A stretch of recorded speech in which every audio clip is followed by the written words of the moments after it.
and welcome back to Low Year.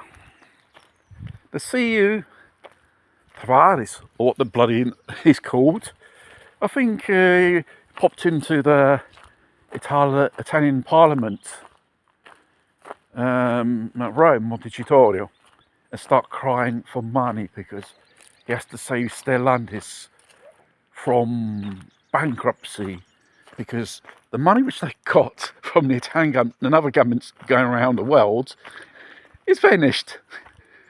And they're building these stupid electric cars which no one wants to buy.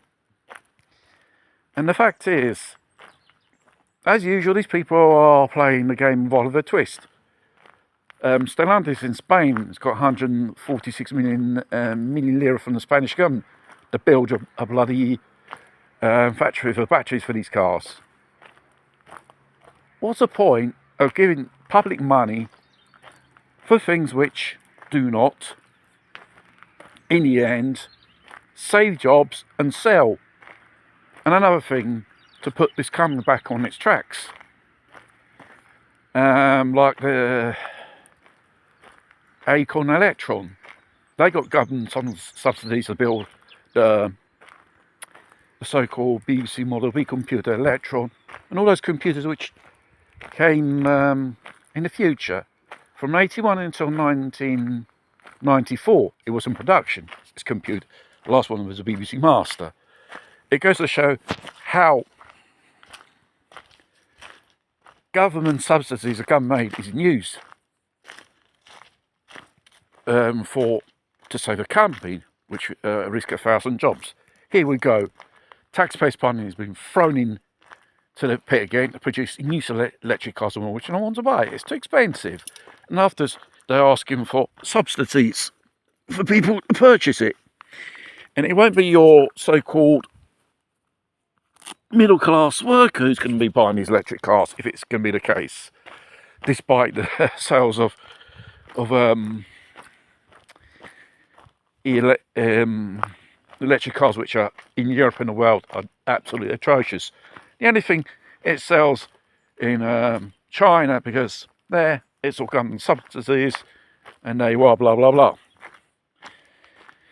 So we've got this bloke playing the role of Oliver Twist, desperate as a desperado, scrounging for money of the Italian government, like another company, the famous company which produces scooters, Vespa, Piaggio & Co.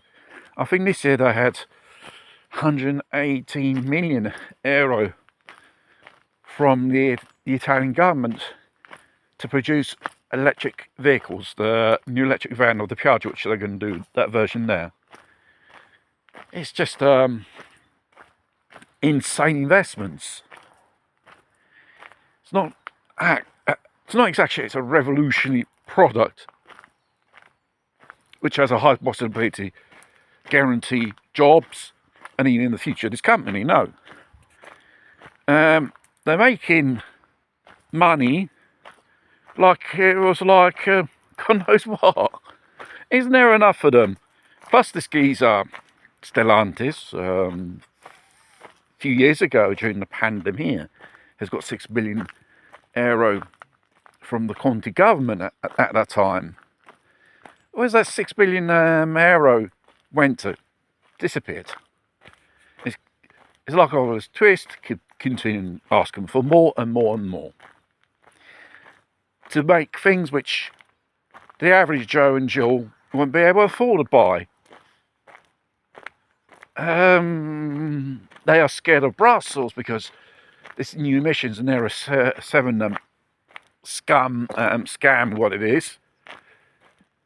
In the same way, it's destroying the livelihood who produces motor cars, threatening with heavy fines if your electric car sales don't go up. How they can bloody go up with electric car sales? Because there is no market. No one wants these things. They are a nuisance, they're a liability, they just cost. They said, to produce an electric car costs 40% more than an ordinary car. Okay. But let's say it's got less parts. Why? Because most of it's all technology. And where they get these components is from China. They're not European or locally made.